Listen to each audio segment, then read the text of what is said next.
Coming up, as First at 4 continues, one local nonprofit organization teams up with the local radio station for a Radio Day takeover. And President Biden seeks to rally Democratic voters around abortion rights 3 weeks from the midterm elections.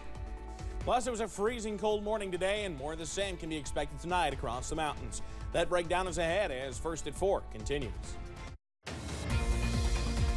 Mountain News First at 4 continues. New Hope Church in Hazard is running a large food pantry. The New Hope Food Pantry has been a ministry at the church for years. Pastor John Kidwell says the pantry continues to grow, reaching hundreds of people each week in Perry County. He says it's a large operation that involves many volunteers each day. We'll have 1 or 2 individuals go and pick up a load, sometimes more than 1 load, in our van, and they have to bring that back then, and it has to be temperature checked and weighed and logged in. He says each Tuesday the distribution to clients begins at 3:30 p.m. WYMT's Olivia Calfee was there earlier for their main distribution day. We'll tell you more about it at 6. To help continue impacting the region, the Appalachian Arts Alliance has partnered with WSGS in Hazard for the organization's 3rd Art Station Radio Day takeover. The Art Station in Hazard runs solely on grants and donations, so fundraisers like Radio Day Takeover helps it keep the lights on and to pay art educators that work with the building. Today's Radio Day Takeover is showcasing local talent and sharing stories from those impacted by the Art Station, among other fun and creative ways to get people to call in and pledge. At the end of the day today, we have a DJ battle between our city mayor, Happy, and our county judge executive, Scott. And people in the community can call in their donations at that time to sway who wins, either the city or the county. The Art Station Radio Day Takeover is happening now until 5 p.m. To pledge and donate to the Art Station, you can call 606-436-2121. We'll have more on the Art Station Radio Day Takeover tonight at 6.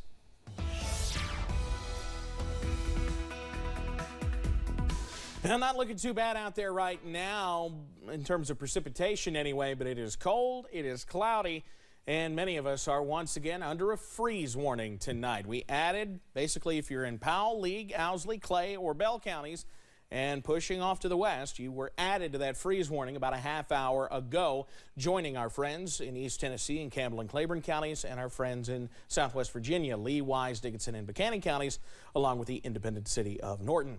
The clouds have kept us cool today. Downtown Whitesburg is overcast right now. Same thing as we take you to downtown Pikeville, where they have finally reached 40 degrees.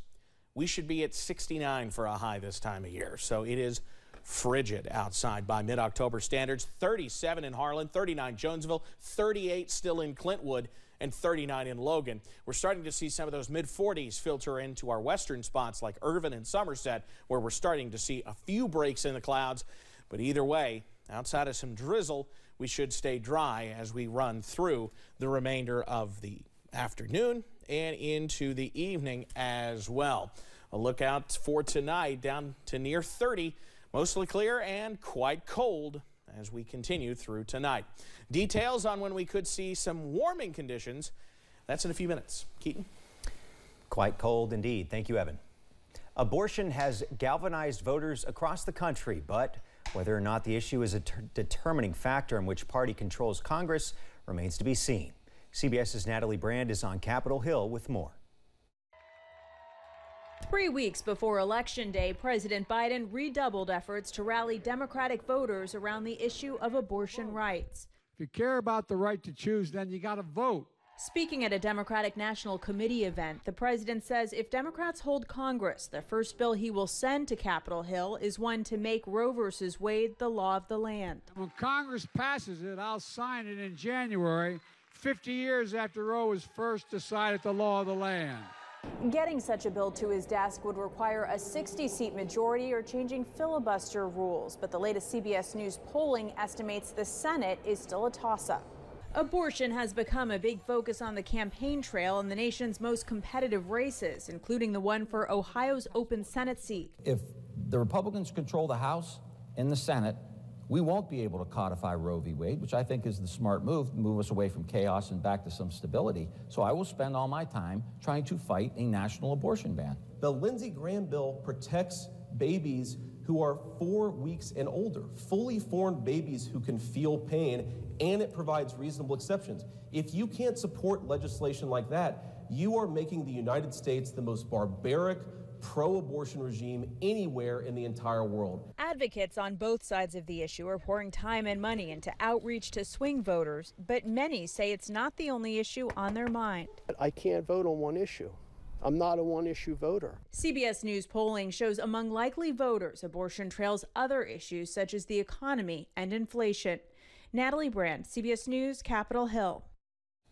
A separate poll backed up by the CBS News poll results, the New York Times Siena poll released this week shows the economy is the determining factor for many voters, and independent female voters appear to be breaking for Republicans.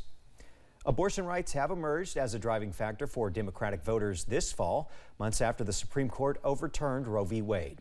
Advocates on both sides of the issue are canvassing in key battleground states in an effort to make sure their voters turn out. Courtney Boos is director for Planned Parenthood Votes in Pennsylvania, a state with both an open Senate seat and governor's race. She says this election practically rides on abortion access. I would say the stakes have never felt higher. Abortion access is literally like in the balance this election.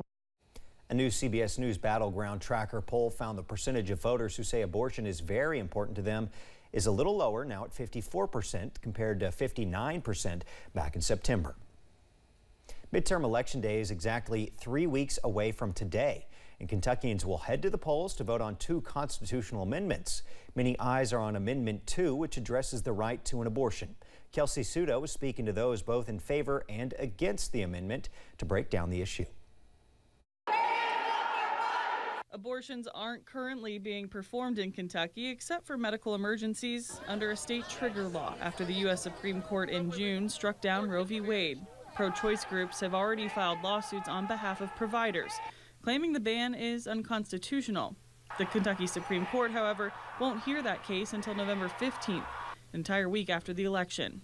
Kentucky's proposed one-sentence constitutional amendment states, "To protect human life, nothing in this Constitution shall be construed to secure or protect a right to abortion or require the funding of abortion." Chris Hartman is executive director of the Fairness Campaign and says if proposed Amendment 2 passes, it could change the future of the state and would take years to undo. An extreme amendment like this absolutely makes Kentucky a state that people are not going to consider when they are ticking down the different places that they will consider moving or moving their families or their businesses.